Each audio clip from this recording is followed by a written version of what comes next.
Imagina que em uma tarde qualquer você discorda do seu marido, do seu pastor ou das autoridades. E na manhã seguinte, acorde amarrado a uma cama de ferro, cercado de gritos e sem direito a um advogado. No século XIX, isso não era um pesadelo. Era uma possibilidade muito real. Naquela época, os manicômios se apresentavam como instituições médicas, mas, na prática, eram ferramentas de controle social.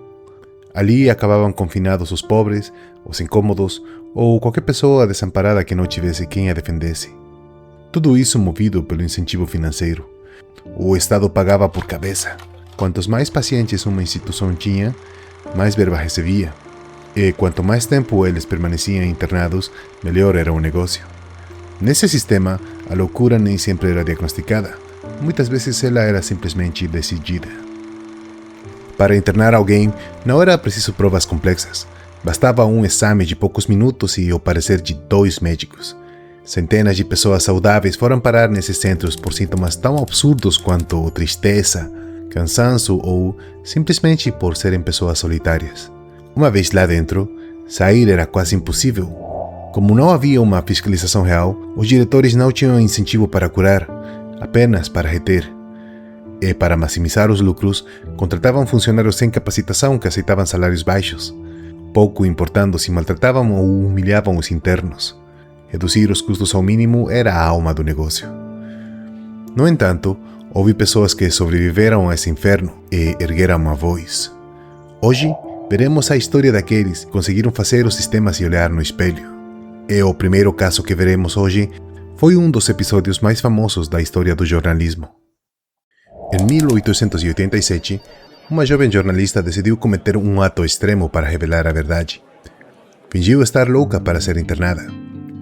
Seu nome era Nellie Bly, e ela trabalhava para o The New York World. Bly simulou confusão e medo diante de um médico. Em poucas horas foi declarada insana e enviada ao manicômio de Blackwell's Island, em Nova York. O que ela encontrou ali superou de longe tudo o que poderia imaginar.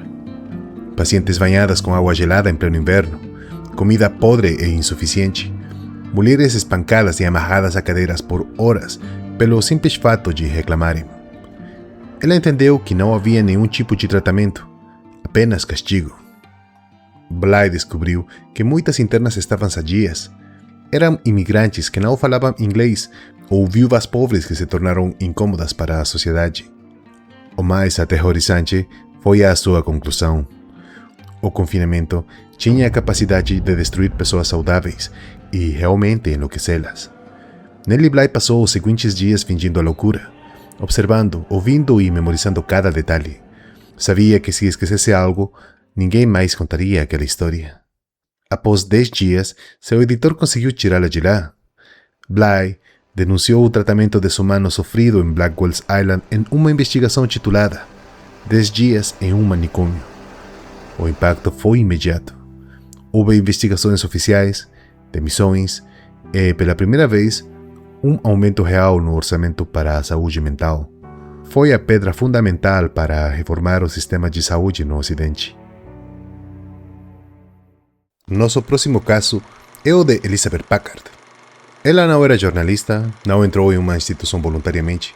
Ela foi enviada ao manicômio pelo próprio marido. Em 1860, Elizabeth foi internada por discordar das ideias religiosas do seu esposo, o pastor calvinista Theophilus Packard.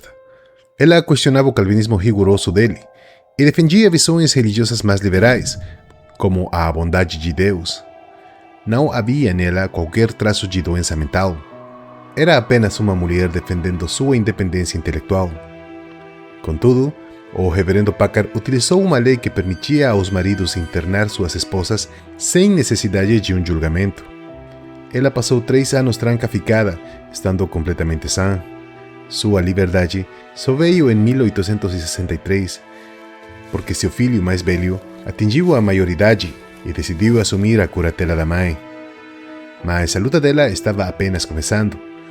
Ao sair, Elizabeth tornou-se uma força da natureza, liderando uma das campanhas de reforma mais influentes do século XIX nos Estados Unidos.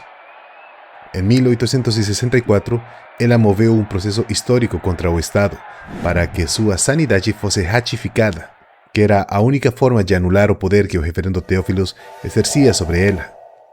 Curiosamente, o marido fugiu antes da audiência, prevendo que a esposa venceria. Ele partiu de Illinois para Massachusetts, levando os filhos menores, o dinheiro de Elizabeth e até as roupas dela, deixando-a sem teto e sem recursos. Mesmo assim, o júri precisou de apenas 7 minutos para declarar que Elizabeth estava sã. Ela publicou livros que se tornaram sucessos de venda e, com o dinheiro arrecadado, iniciou uma luta implacável contra o sistema.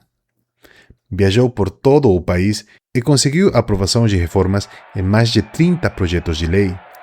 Seu maior triunfo foi garantir que qualquer pessoa tivesse direito a um julgamento por júri antes de ser internada. Também conseguiu que o Congresso permitisse aos internos enviar cartas sem a censura das autoridades do manicômio, impedindo que irregularidades fossem acobertadas entre 4 paredes. Lutou pelo direito das mulheres casadas de terem controle sobre suas propriedades e salários, um direito que ela mesma perdeu quando o marido vendeu tudo o que ela possuía enquanto estava reclusa. Elizabeth Packard desenmascarou o fato de que os manicômios eram usados como armas legais para descartar pessoas indesejadas. Ao final de sua vida, ela era uma autora de sucesso e uma celebridade nacional. Já seu marido terminou sozinho e empobrecido. Mas em um último ato de dignidade, Elizabeth usou parte dos seus ganhos para sustentar financeiramente o homem que um dia tentou apagá-la do mundo. Mas a luta de Elizabeth precisaria de um herdeiro no século XX. Alguém que falasse a língua das élites para terminar de derrubar os muros. Se Nellie Bly foi internada por escolha e Elizabeth Packard a prisioneira por consciência, nosso terceiro caso, Clifford Beers, foi o homem que destruiu o sistema por dentro. Em 1900, este brilhante formado pela Universidade de Yale sofreu um colapso mental após a morte do seu irmão. Ele tentou tirar a própria vida saltando de um quarto andar, sobreviveu e foi internado em diversos manicômios ao longo de 3 anos. Lá, Beers viveu na pele o que Elizabeth Packard havia denunciado décadas antes: espancamentos, celas de isolamento e o uso constante de camisas de força. Beers jurou a si mesmo que se um dia recuperasse a liberdade, se tornaria o comissário dos loucos. Contudo, após anos de rebelião, greves de fome e confrontos com guardas, Beers sabia que não era um dos favoritos para receber alta. Ele finalmente entendeu que, se quisesse destruir o sistema, primeiro precisaria sobreviver a ele. Então, ele fez algo extraordinário.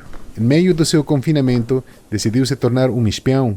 Começou a fingir uma calma absoluta para ganhar a confiança dos guardas e, secretamente, passou a escrever crônicas detalhadas dos abusos. Conseguiu burlar a censura do hospital e enviou uma carta de 30 páginas ao seu irmão, escrita com uma lucidez tão técnica e racional que o sistema não pôde mais sustentar a alegação de que ele era louco. Além disso, dada a influência do seu irmão William e os contatos que tinha em Yale, conseguiu pressionar a diretoria do hospital onde estava recluso. Diante do temor de um escândalo judicial e da evidência de que Clifford mantinha suas faculdades intelectuais intactas, os médicos cederam.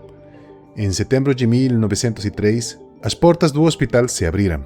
Beers saía em liberdade com um maço de notas escondidas sob a roupa que se transformaria em um livro que mudaria a medicina para sempre. O livro se chamava Uma Mente que se Encontrou. E, diferentemente de outros relatos da época, não era uma simples queixa ou um grito de socorro. Era um plano de batalha bem estruturado para reformar o sistema. Com a lucidez de um acadêmico e o apoio do lendário psicólogo William James, Beers provou que a loucura não era um pecado, nem um espetáculo de circo, mas uma doença da qual se podia retornar com dignidade. Seu carisma era tal que ele conseguiu o impossível: sentar à mesma mesa cientistas e milionários como Rockefeller, convencendo-os de que a saúde mental era a grande fronteira do século XX. Beers abordou os magnatas da época falando a língua deles. Demonstrou que o sistema manicomial era um desperdício de dinheiro. Argumentou que a prevenção e o tratamento precoce evitariam que milhares de pessoas se tornassem fardos para o Estado. Isso fez com que a saúde mental deixasse de ser um tema de caridade e passasse a ser vista como uma questão de produtividade nacional. Beers usou os direitos autorais do seu livro e as conexões em Yale para fundar o Comitê Nacional de Higiene Mental em 1909. Conseguiu convencer filántropos como Henry Phipps a doarem verdadeiras fortunas. Com esse dinheiro, contratou os melhores psiquiatras para conduzirem estudos científicos reais. Tirou a saúde mental dos porrões e a levou para as universidades como um tema prioritário. O mais revolucionário foi sua honestidade. Ele descreveu seus delírios, como acreditar que seu irmão morto lhe enviava mensagens, com tal detalhe e racionalidade que os leitores entenderam que a loucura não era uma perda de humanidade, mas uma condição da qual se podia voltar. Mas talvez sua vitória mais poética tenha sido o sino da liberdade. No início de 1950, ele decidiu que precisavam de um símbolo que representasse a esperança e a vitória sobre o passado sombrio dos manicômios. Por meio da sua associação, solicitou a todos os hospitais psiquiátricos dos Estados Unidos que enviassem os instrumentos de contenção que não eram mais usados. Recebeu toneladas de correntes, grilhões, algemas e barras de ferro que um dia prenderam pacientes às paredes ou camas dos asilos. O metal que antes simbolizava a escravidão e a dor da doença mental foi fundido para criar um sino que produzisse um som de liberdade. Talvez você tenha visto em algum filme ou série quando alguém recebe de alta num hospital psiquiátrico, toca um sino como símbolo da sua própria curação, dando esperança aos que ainda estão internados sobre a possibilidade de remissão. Este sino tem uma inscrição que resume muito bem a luta de todos aqueles cuja história conhecemos hoje. Deixe de lado os grilhões de ontem. Em tempos antigos, usavam-se correntes e grilhões para prender os doentes mentais. Hoje, fazemos soar este sino para proclamar esperança aos doentes e a vitória sobre a doença mental. Infelizmente, a história de Clifford Beers tem um final agridoce. O homem que abriu as portas dos asilos para o mundo terminou seus últimos dias refugiado em um deles, lutando contra suas próprias sombras até a sua morte em 1943. Ele morreu acreditando que havia fracassado, sem saber que cada vez que uma pessoa recebe um tratamento digno em uma clínica hoje, é graças a aquele jovem de Yale que comoveu o mundo com seu livro e seu carisma. 3 nomes, 3 épocas e uma mesma luta. Nellie Bly nos mostrou que o sistema era um teatro de horrores. Elizabeth Packard nos lembrou que ninguém, nem mesmo um marido ou um pastor, tem o direito de sequestrar nossa liberdade de pensamento. E Clifford Beers nos ensinou que, mesmo do mais profundo abismo, é possível construir uma escada em direção à luz. Hoje, a saúde mental não é mais um espetáculo de circo, nem um negócio de celas fechadas, mas sim um direito humano fundamental. Esses 3 valentes não apenas sobreviveram a um manicômio, eles se forçaram a desaparecer para dar lugar a algo mais digno. Porque quando as correntes se fundem para se transformarem em sinos, o grito de liberdade de Bly, Packard e Beers continuará ecoando em cada pessoa que hoje recebe um tratamento humano e justo. Se você se apaixona por história oculta e fatos surpreendentes, inscreva-se para mais reportagens como esta. Eu sou Alejandro Padilha e me despeço. Até a próxima oportunidade.